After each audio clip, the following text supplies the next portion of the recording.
A melhor introdução geográfica que eu conheço para a história portuguesa está nestes 3 versos de Camões.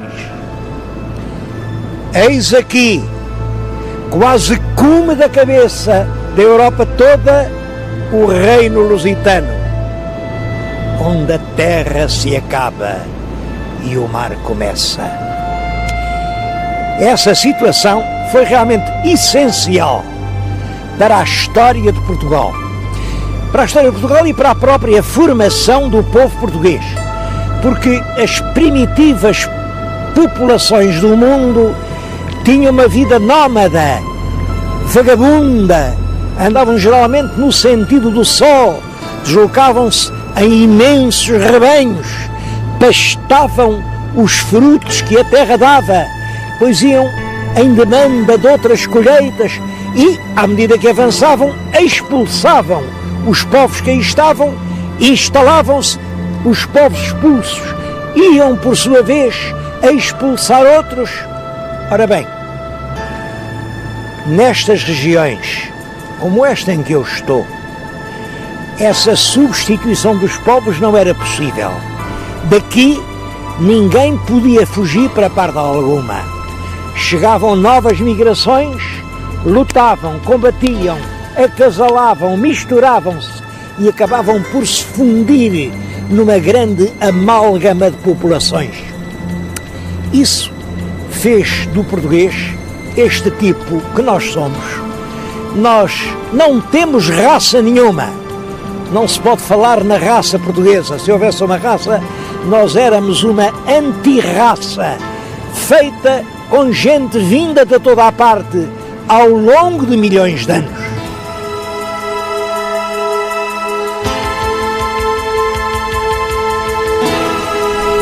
Essas sucessivas migrações humanas podem hoje distinguir-se pelas diferentes técnicas com que trabalhavam a pedra. Bom, a pedra por isto. É possível que os primeiros homens se tenham servido de outros materiais, mas os que chegaram até nós são os que o tempo não consumiu. São pedras. E a técnica de transformar uma pedra qualquer num instrumento para bater, para atingir a caça, variou muito. Os arqueólogos designam as várias técnicas usadas, e usadas com intervalos de muitos séculos umas para as outras, pelo nome da região onde apareceram os jazigos mais significativos. Devo dizer que praticamente todas essas técnicas estão documentadas no nosso país, o que mostra exatamente isso, que gentes de toda a parte se vieram aninhar aqui. Ora, há cerca de 1 de milhares de anos, o clima da Europa sofreu grandes mudanças. A temperatura sobe, portanto, grandes conjuntos gelados desaparecem, os campos agricultáveis tornam-se muito mais numerosos, a fauna é muito mais parecida com a dos nossos dias e, de certo modo, o clima, por essa altura, fica muito parecido com o que é hoje o clima que nós temos. E isso, claro, faz surgir uma nova maneira de viver, uma nova época da pré-história, a que os arqueólogos chamam o Neolítico.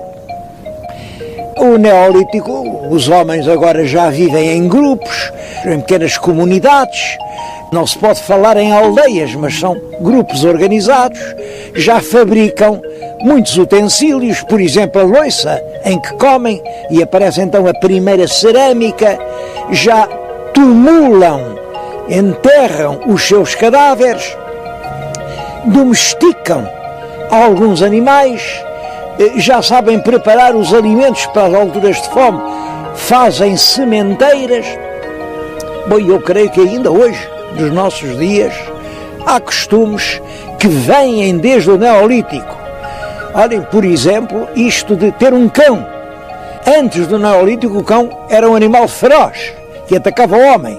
Depois foi domesticado, ficou nosso amigo. Outra coisa, conservar o leite. É claro, o leite era conservado em vasilhas redondas. E daí a forma normal, que ainda hoje tem o queijo. Queijo é apenas o leite conservado numa vasilha redonda. O vinho, eles quiseram guardar as uvas, mas o sumo das uvas fermentado dava uma bebida, como sabem, é hoje um dos principais alimentos do mundo. E é nessa fase que aparecem os mais característicos e os mais impressionantes monumentos do nosso passado neolítico, que são os dólmenes, estão numerosos em todo o país, os menhires, os cromlechs. Isto existe por todo o território português, mas num número especialmente importante no Alentejo. No Alentejo há maior densidade do que em qualquer outra região. Porquê? Bom, a explicação óbvia é que o Alentejo é a melhor terra para dar pão que existe neste território que agora é nosso. E os homens procuraram sempre o pão. Foi num dolmen alentejano que apareceu o objeto que agora estão a ver. É um cavaleiro ainda sem estribos, um cavaleiro oriental.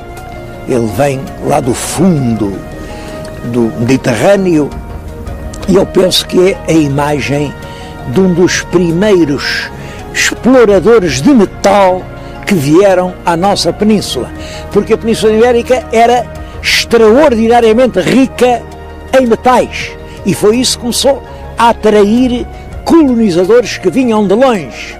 Acabou o tempo da pedra, agora os homens já sabem fabricar instrumentos em metal e a época dos metais dura desde cerca de 2500 a.C. até à chegada dos romanos. Em várias fases. Primeiro é uma metalurgia do cobre, porque o cobre é um metal que se trabalha com facilidade, do cobre e do ouro. Depois eles descobrem que misturando estanho no cobre obtêm uma liga muito mais dura, que é o bronze. Bom, e a época do bronze dura perto de 1000 anos. O primeiro bronze começa cerca de 1800 a.C. Bom, o primeiro ferro é provavelmente introduzido pelas invasões dos celtas. O objeto mais típico dos celtas é o punhal de antenas. É um punhal que tem aqui estes emblemas e depois a lâmina e que era de ferro. Bom, é evidente que isto tem um caráter fálico. As antenas simbolizam o testículo e isto era, portanto, um instrumento do poder e da guerra, porque é claro, com uma arma de ferro, um grupo era muito mais temível do que com armas de bronze. Mas o ferro não era só para as armas, era também para os arados. São eles que se misturam às populações que havia por aqui. Os celtas não eram muito numerosos, tanto assim que a certa altura até faziam os tais punhais de antenas em bronze, o que significa ou que não havia madeira bastante para fundir o ferro, porque a fusão do ferro é muito mais difícil, claro que a do cobre, exige muito mais lenha, ou então significa que os grupos que vieram de fora assimilaram a civilização que aqui encontraram. De qualquer maneira, são esses celtas misturados aos iberos que vêm a dar a civilização castreja. Vim contar-lhes isto precisamente aqui, no alto de um castro, veem as habitações redondas. Era aqui que, quando chegaram os romanos, as populações viviam geralmente no alto de montes, assim, em aldeamentos rodeados por cinturas de muralhas onde se defendiam.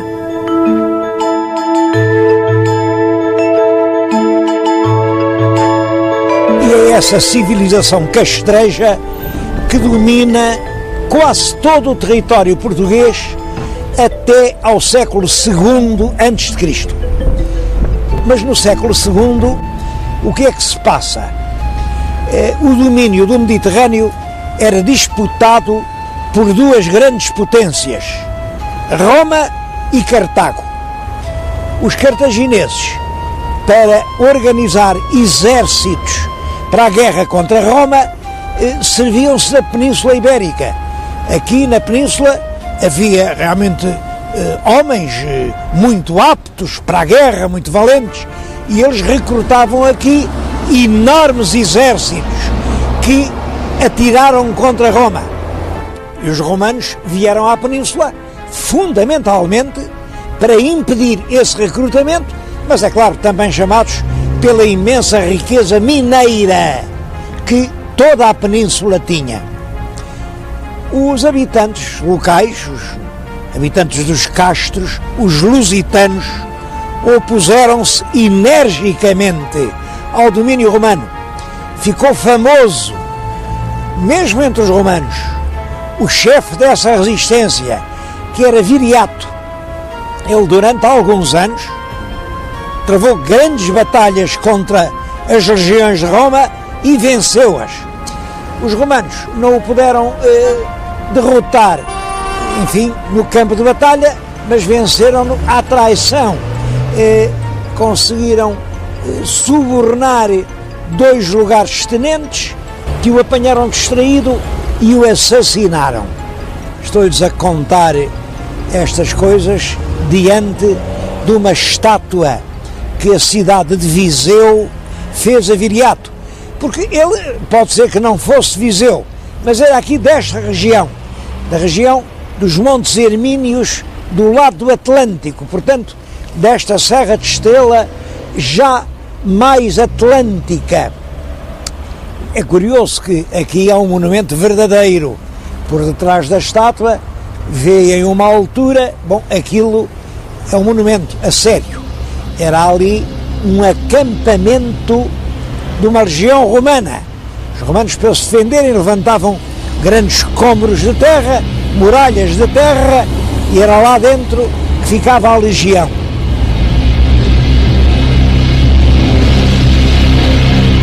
Os romanos dominaram completamente toda a Península Ibérica durante mais de 5 séculos.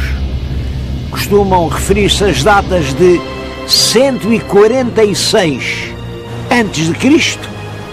e depois 409 depois de Cristo, que é quando veio os bárbaros. Durante esses perto de 600 anos, a influência que os romanos têm na Península é tão grande, que nós hoje nem sequer conseguimos saber qual seria a linguagem que falávamos antes da vinda dos romanos. Porque a que hoje falamos é que os romanos nos ensinaram. Falamos o latim, claro, um latim já muito corrompido e estropiado, mas é latim que nós falamos. Mas não foi só na linguagem.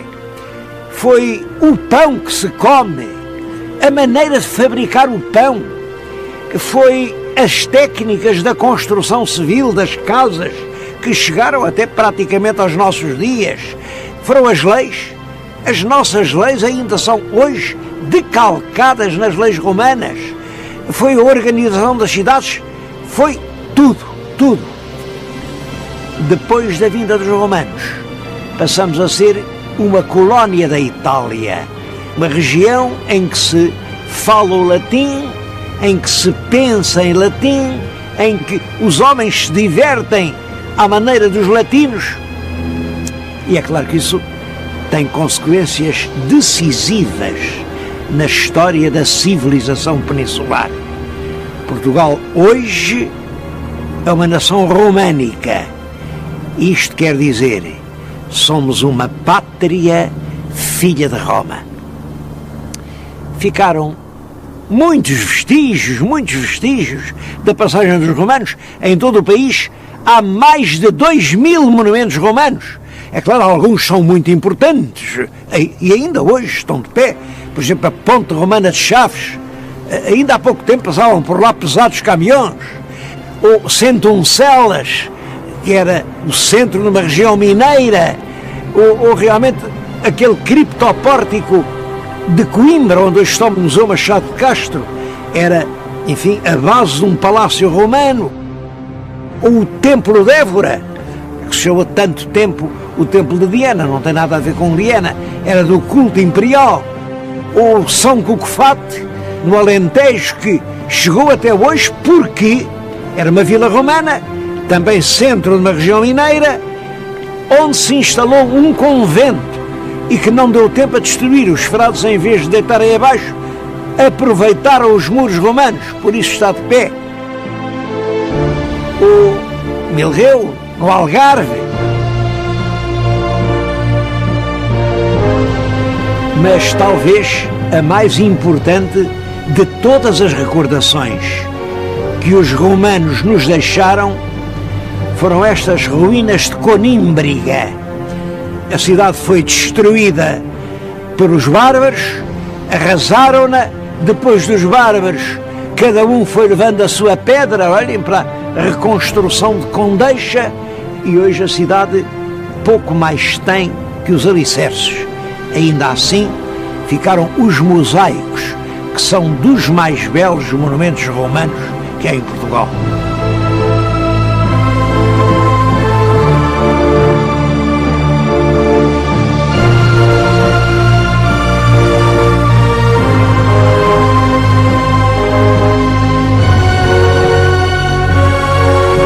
Diz-se muitas vezes que a civilização romana termina na Península com as invasões bárbaras do princípio do século V depois de Cristo.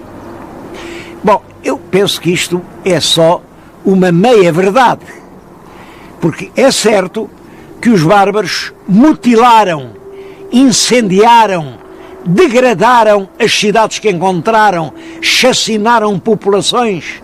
Bom, de certo modo, eles destruíram uma civilização, mas não conseguiram substituí-la por nenhuma outra.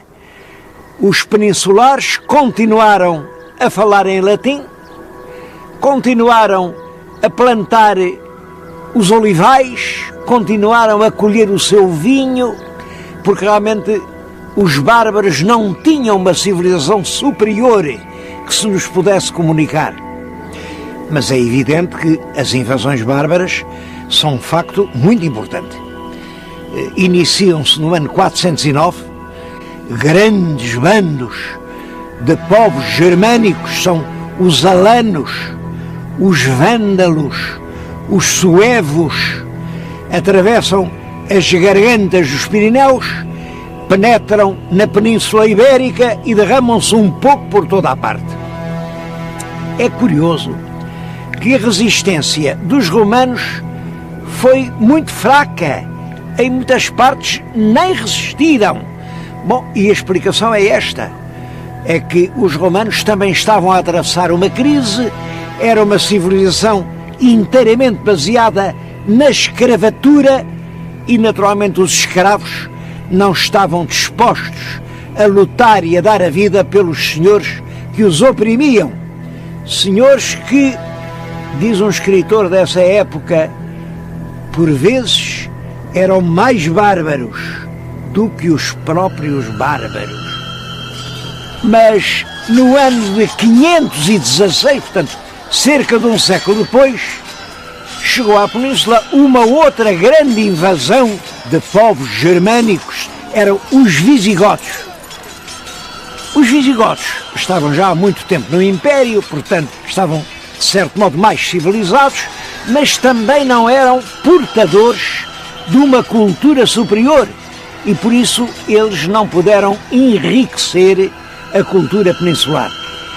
Apesar disso, eu acho que a influência na história das invasões visigóticas foi realmente muito grande. É com os visigodos que nasce uma classe nova, uma classe que não era conhecida na época romana, a nobreza. Os visigodos chegam, apoderam-se das terras e, portanto, ficam proprietários, servidos pelos antigos donos, que agora são os servos, e são realmente uma outra raça. Ora, um fidalgo é exatamente isso.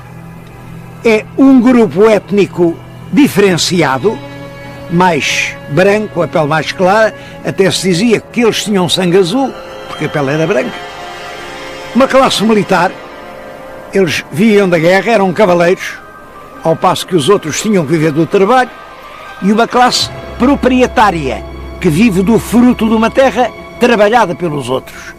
É a nobreza que vai ter um papel importantíssimo durante toda a Idade Média. É também com os visigodos que a Igreja assume um papel muito importante dentro do Estado.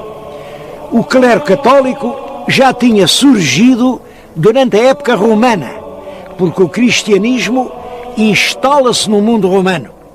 Mas a importância política desse clero dentro do Estado, esse é um facto que só acontece com os visigodos. Porquê? Exatamente porque os visigodos não têm cultura, não sabem latim e precisam do apoio dos bispos. Os bispos que, de certo modo, representam a continuação da cultura latina. As leis, durante a monarquia visigótica, são feitas nos concílios pelos bispos e o clero aparece como uma classe com um grande poder. Bom, e aqui temos como clero e nobreza, dois elementos fundamentais na sociedade medieval, aparecem respectivamente na época romana e na época visigótica.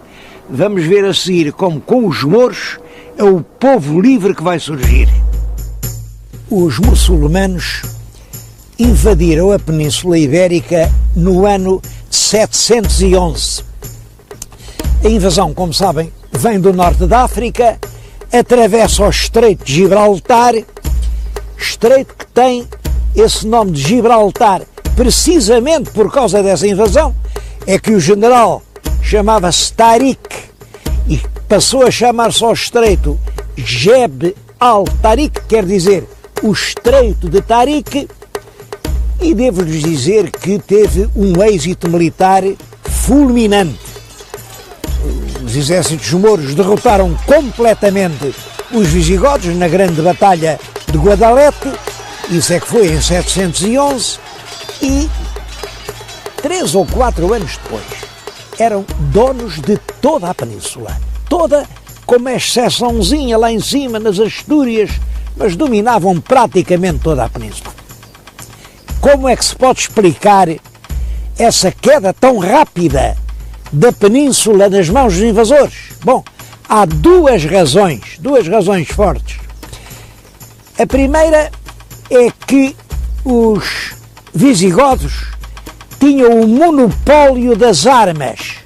Só os nobres visigodos é que podiam ser militares, é que tinham arte da guerra. Os outros não tinham nada a ver com a guerra, portanto, nem sequer foram vencidos. As populações hispano-romanas permaneceram na paz. A segunda razão era a grande tolerância religiosa de que os muçulmanos deram provas. Os muçulmanos usavam este sistema.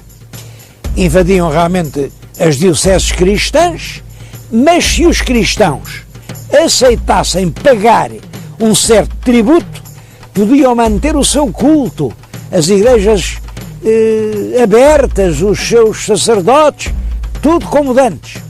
Bom, claro que se não pagassem esse tributo, mas se submetessem à lei do Islão, passavam a ser iguais aos outros.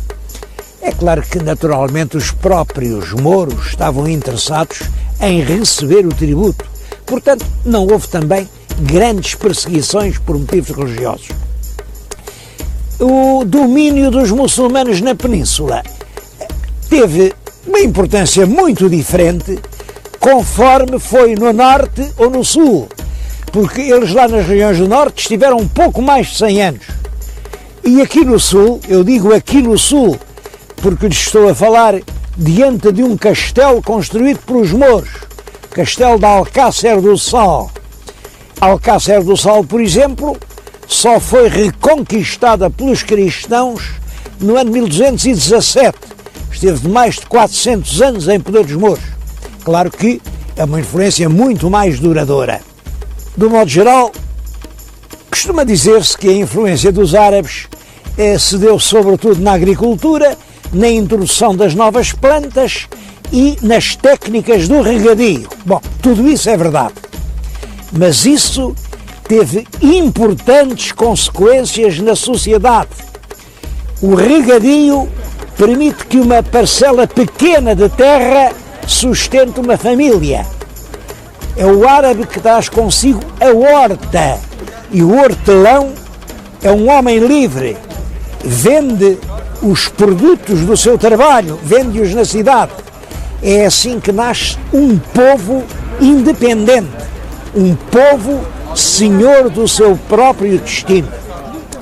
Penso, portanto, que estão agora definidos os 3 elementos da sociedade medieval portuguesa: clero, surgido ainda na época romana; nobreza, nascido no tempo dos visigodos; e o povo, que nasce na época dos mouros.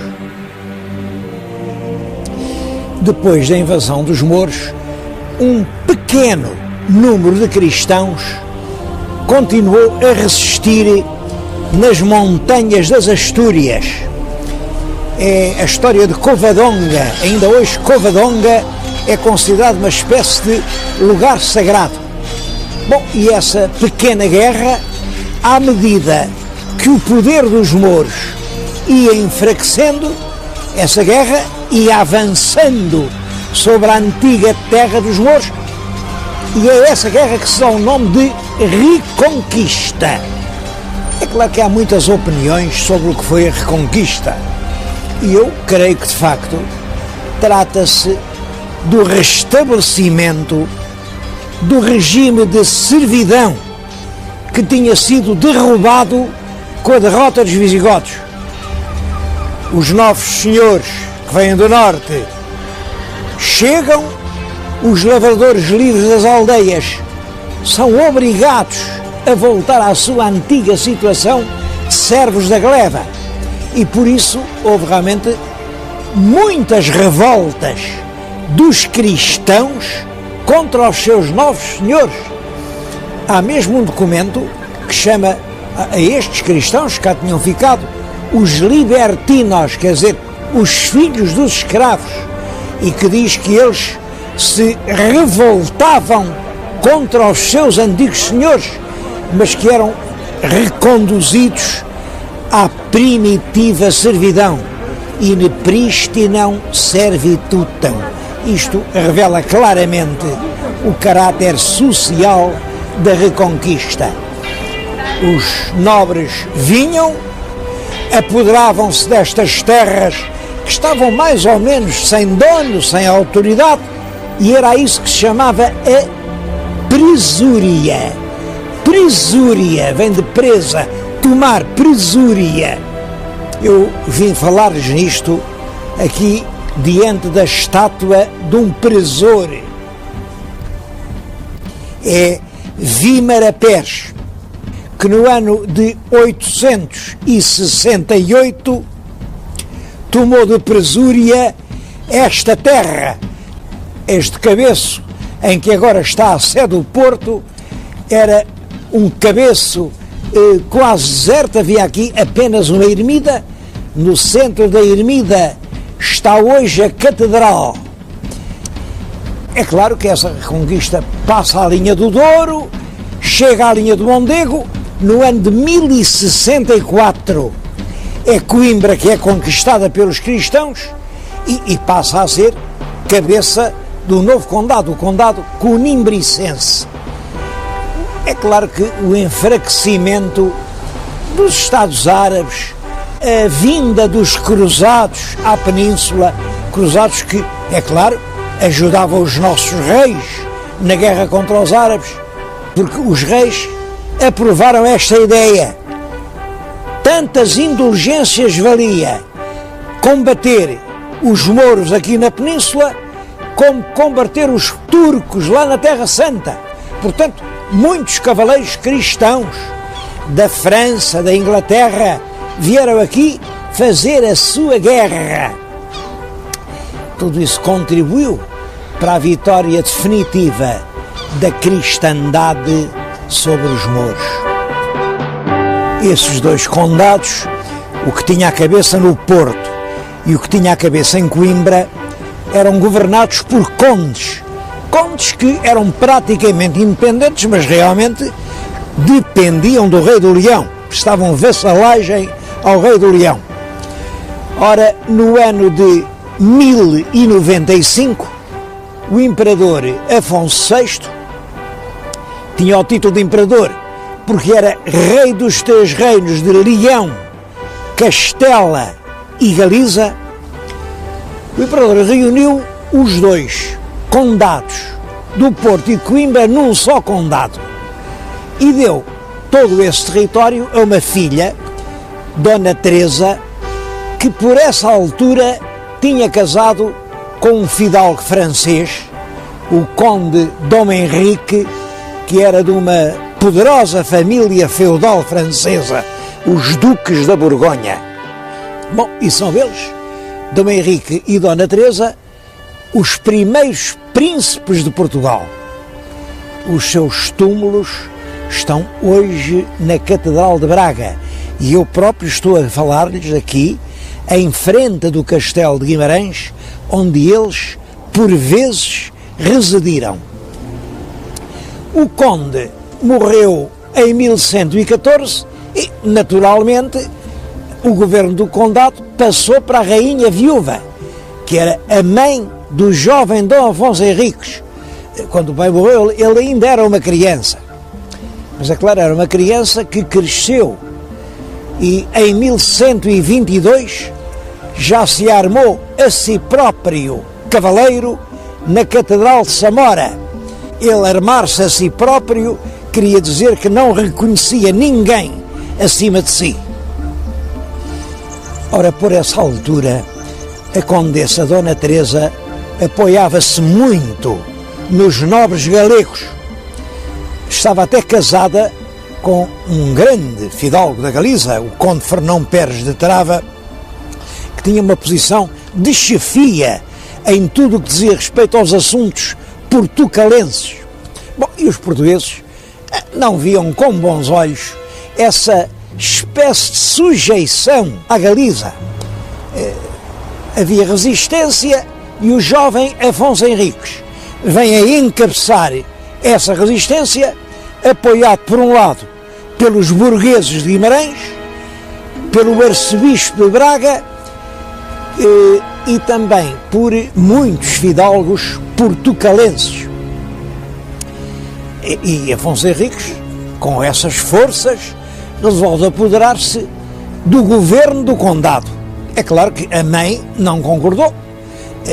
A mãe entendia que a condessa era ela. E os dois, mãe e filho, travaram um combate no campo de São Mamede, perto do Castelo de Guimarães.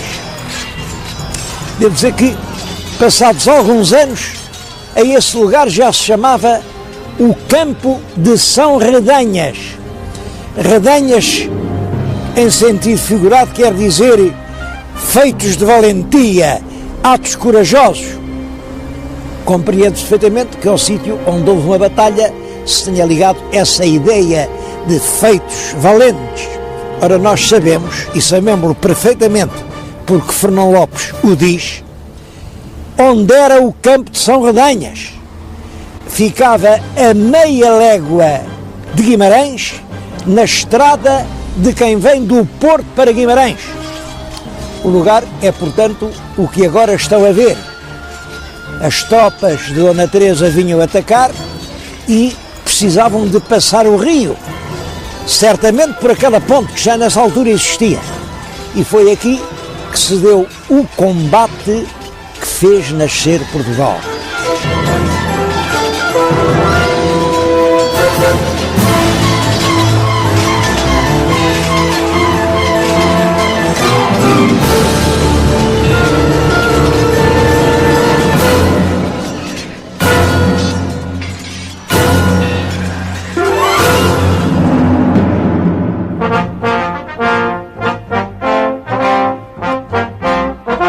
Depois do combate de São Mamede, é Afonso Henriques quem governa o condado portucalense, com o Porto e Coimbra, embora o condado, é claro, dependa do rei de Leão. Entre as muitas ações militares de Dom Afonso Henriques, nenhuma ficou tão célebre como a Batalha de Ourique. A Batalha de Ourique é realmente um caso curioso. Não há dúvida que houve uma batalha, foi no ano de 1139, entre as forças de Dom Afonso Henriques e forças mouras. Dizem que eram muitos reis, enfim, porque depois a lenda foi ampliando e acabou por transformar essa batalha num acontecimento extraordinário, estrondoso, com a própria intervenção de Deus, com o milagre. Deus veio do céu à terra e apareceu a Dom Afonso Henriques para lhe anunciar que ia dar a vitória em troca de depois ele, Dom Afonso Henriques, lhe dever consagrar este país. É curiosa essa história, porque realmente a lenda do milagre só aparece no século XVI, mas foi acreditada piedosamente no século XVI, XVII, XVIII, e é preciso chegarmos quase ao fim do século XIX para que o nosso grande escritor Alexandre Herculano tenha mostrado o que havia de, enfim, inadmissível em todas essas fantasias. Chegou-se mesmo ao ponto de dizer que nem sequer houve batalha. Isso não é verdade. Realmente houve uma batalha de Ourique, não se sabe ainda hoje ao certo onde, não se sabe. Estou a falar-lhes nisto aqui no monumento, no monumento feito à Batalha de Ourique, é um monumento em Vila Chã de Ourique, nas imediações da Vila do Cartacho. Um belo monumento que representa aqui os ricos homens do tempo de Dom Afonso Henriques e lá em cima o vulto da Vitória. Bom, mas se formos ao Alentejo, à região de Ourique, eu podia-lhes mostrar outro monumento à mesma batalha. Há outras regiões, por exemplo, Leiria diz que foi lá. A verdade é que, ao certo, não se sabe onde foi a batalha.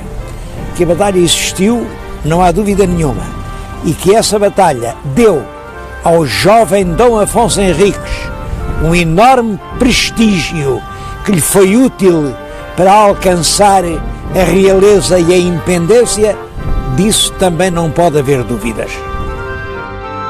A partir de 1140, Dom Afonso Henriques já assina rei. Afonso, rei dos portugueses. Para se poder considerar um rei independente, ele naturalmente não podia prestar vassalagem ao rei de Leão. E, de facto, nunca a prestou. Mas é claro, isso custou-lhe combates sangrentos, negociações muito hábeis. E em 1143, esta data também é importante, numa reunião que foi feita na cidade de Zamora, o próprio rei de Leão deu a Afonso Henriques já o tratamento de rei.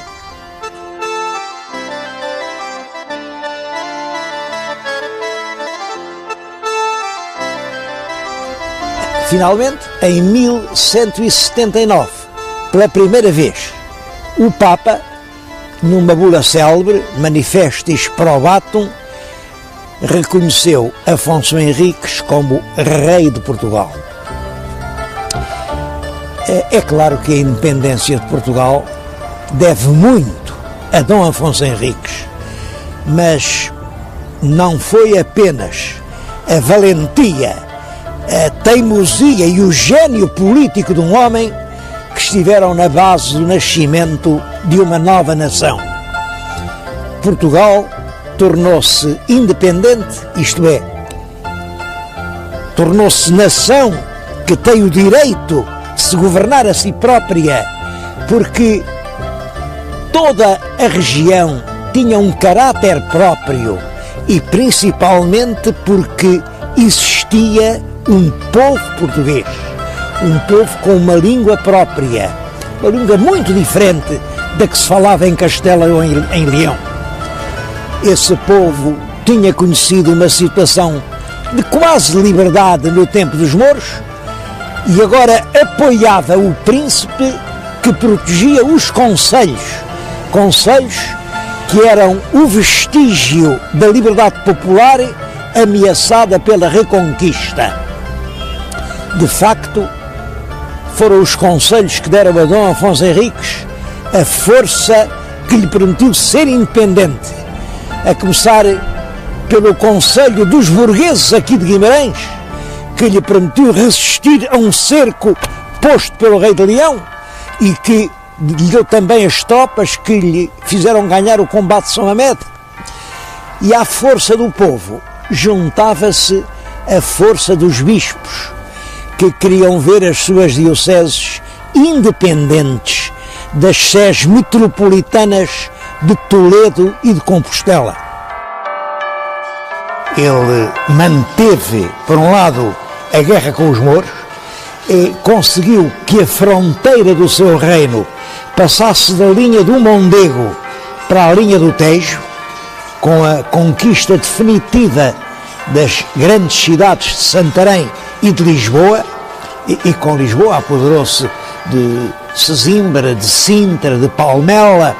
Constroem-se grandes monumentos, como é, por exemplo, a Sé Velha de Coimbra, ou a Sé de Lisboa, ou o convento de Alcobaça. Olhem, ou este convento de Santa Cruz de Coimbra, ou São João de Tarouca, ou o Castelo de Leiria. É, portanto, um grande e construtivo reinado.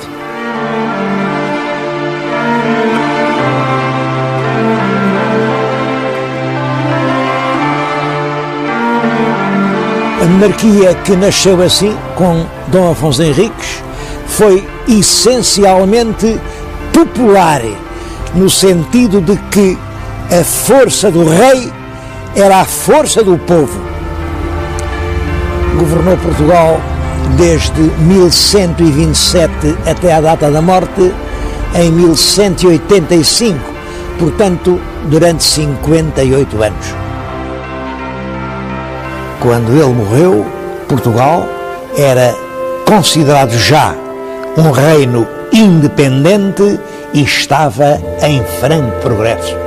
Ele dispôs que depois da morte queria que o enterrassem em Coimbra, no altar-mor do Mosteiro de Santa Cruz, que ele próprio tinha fundado. E eu venho dizer estas palavras precisamente em frente do túmulo do fundador da nacionalidade.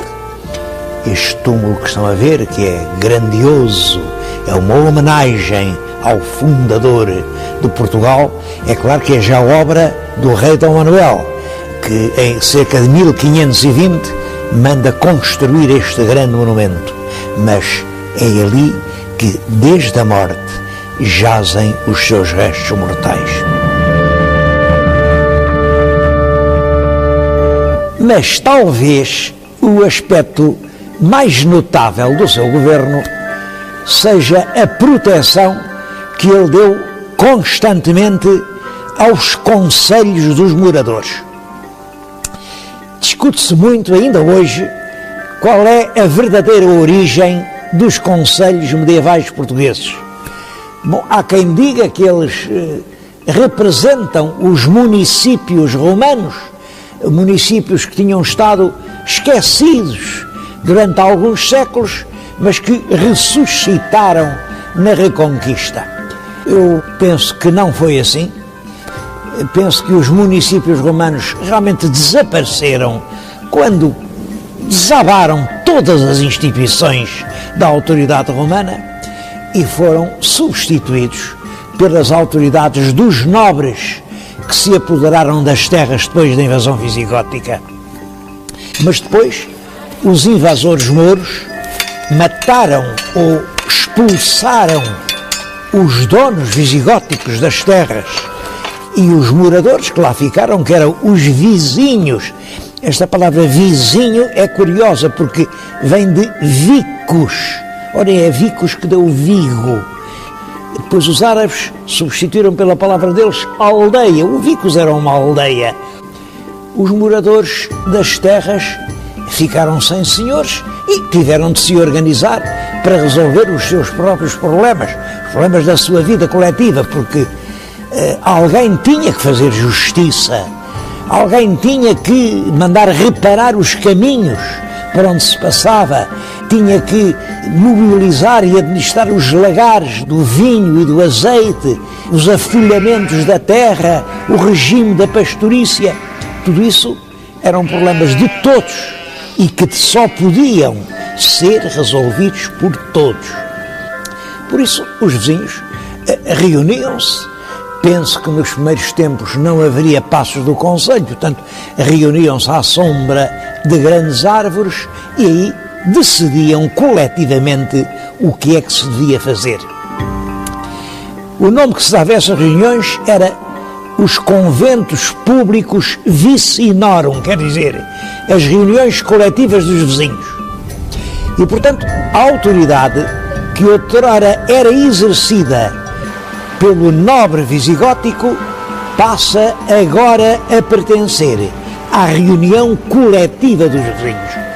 Reparem que isto é uma mudança profunda. No mundo romano e depois no mundo visigótico, quem governa a terra é o dominus, o dono. Na sociedade posterior à invasão sarracena de 711, os senhores da terra são mortos ou são expulsos e quem governa a terra são os vizinhos. Isto são dois caminhos opostos: senhorialismo ou municipalismo. Se a terra fosse de um nobre ou da igreja, não pagava impostos, quer dizer, era imune. Mas se a terra fosse de um concelho, isto é, se ela fosse governada pelos vizinhos, o senhor era o rei e, portanto, era ele quem tinha direito a receber os impostos. Impostos que eram fixados nos forais. Impostos e serviços, entre outros, um serviço militar que consistia em, durante um certo número de semanas por ano, sempre na primavera, cada concelho tinha que pôr ao serviço do rei um certo número de cavaleiros, eram esses os famosos cavaleiros vilãos, um certo número de besteiros, eram lavradores armados de bestas, e um certo número de homens de pé.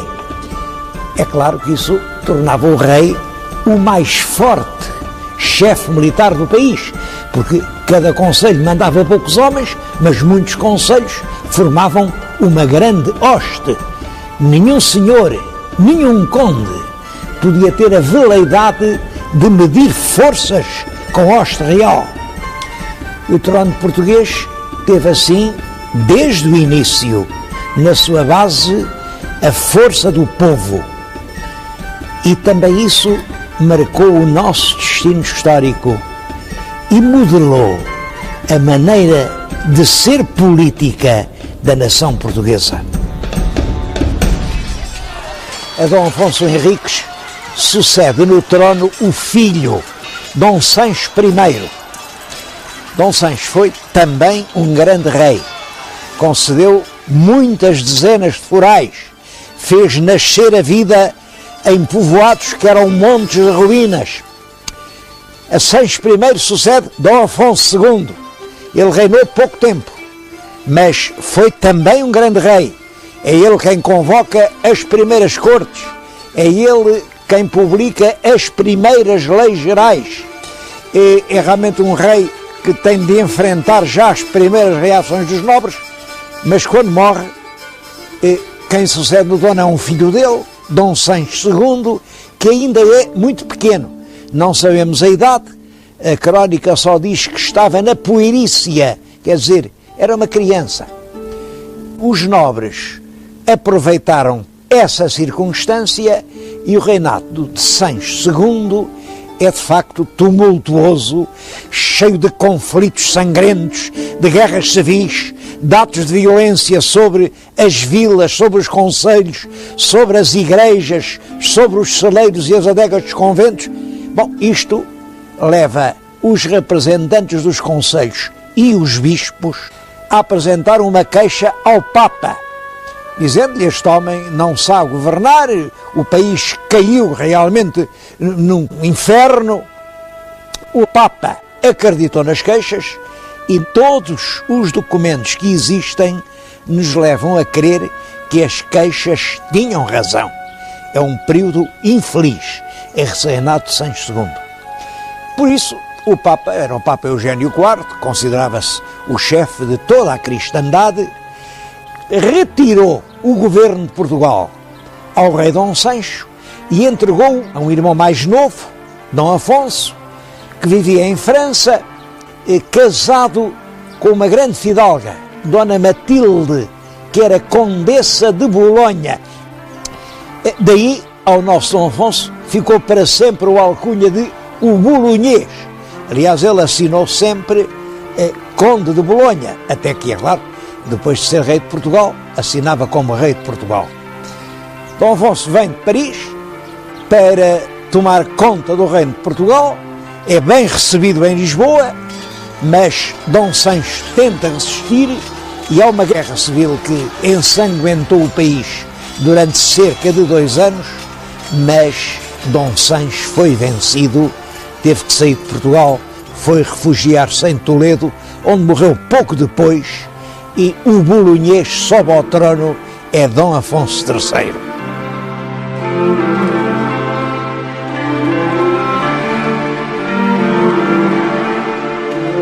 Com o reinado do bolonhês, restabelece-se a paz e a organização no país.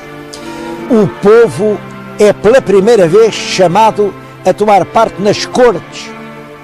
E estou-lhes a falar em primeiras cortes, aqui na cidade de Lamego, também ligada às cortes por uma lenda inventada no século XVII, que diz que foi aqui, em Lamego, que Dom Afonso Henriques reuniu as famosas cortes de Lamego, que realmente nunca existiram. Isso é uma lenda inventada por imaginosos cronistas. A lenda entrou, de certo modo, na história, porque houve muitos atos importantes da vida portuguesa, até a nossa independência, em que se falava no direito definido nas cortes de Lamego. Para falar no reinado de Dom Afonso III, nenhum lugar está mais indicado do que Leiria, porque, de qualquer forma, a única notícia segura que temos das cortes com representantes do braço popular são realmente essas cortes de Leiria de 1254. Pensa-se que as cortes estiveram reunidas na igreja de São Pedro, é a igreja cuja fachada românica podem ver atrás de mim. Fica aqui no sopé do Castelo de Leiria. É um castelo que tem coisas muito anteriores ao Dom Afonso III, por exemplo, aquela parte central com a torre de homenagem, aquilo vem do princípio da monarquia, e também tem coisas muito mais modernas do que o Dom Afonso III.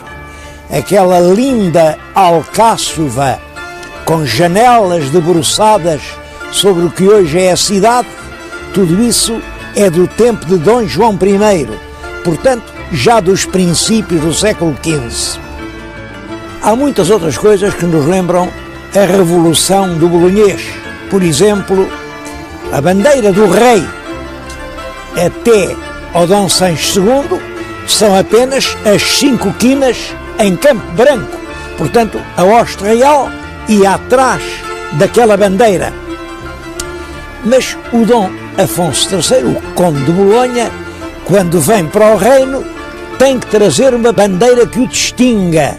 Ora bem, ele tinha sido apoiado em França por uma tia materna, que era a rainha Dona Branca de Castela, cuja bandeira era vermelha, toda bordada com castelos de ouro. Era isso que queria dizer Castela. O nosso príncipe sobrepõe a bandeira branca das quinas à bandeira vermelha dos castelos e deu o resultado que estão a ver. As 5 quinas rodeadas pela faixa dos castelos, que ainda hoje figura na bandeira nacional.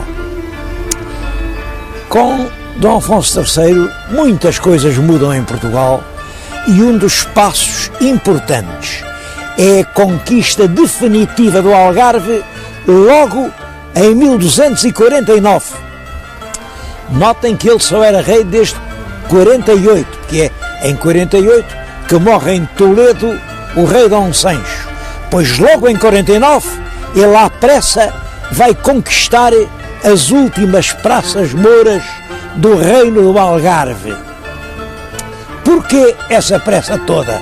Bom, é porque realmente quem se considerava com direito a conquistar o Algarve era o rei de Leão e Castela. Aquilo ele entendia que era um direito dele. Por isso, quando os portugueses conquistaram aquelas praças, surgiu um conflito entre a coroa portuguesa e a coroa castelhana. Conflito que Dom Afonso III resolveu com uma extrema habilidade. Casou com uma filha, é certo, uma filha bastarda, Dona Beatriz, filha do rei de Castela, do rei Afonso X. E o rei de Castela, Afonso X, deu o Algarve ao primeiro neto que nasceu desse casamento. Portanto, esse primeiro neto vem a ser o rei Dom Dinis. Bom, quando o rei Dom Dinis cresceu, aquilo era um reino à parte, mas pertencia ao rei de Portugal, e foi assim que o Algarve se integrou na coroa portuguesa. Devo-lhes dizer que esta revolução que põe no trono bolonhês, a revolução de 1245-1248, é pouco conhecida dos portugueses. Tem muitos pontos de semelhança com a revolução que século e meio mais tarde vem a mudar também o destino nacional, a revolução de 1383-1385. A razão porque uma é tão conhecida e outra tão pouco, creio que é só esta. A revolução de 83-85 teve um escritor genial que a descreveu, que era Fernão Lopes, ao passo que a revolução de 1245-48 não teve ninguém que lhe dedicasse uma crónica.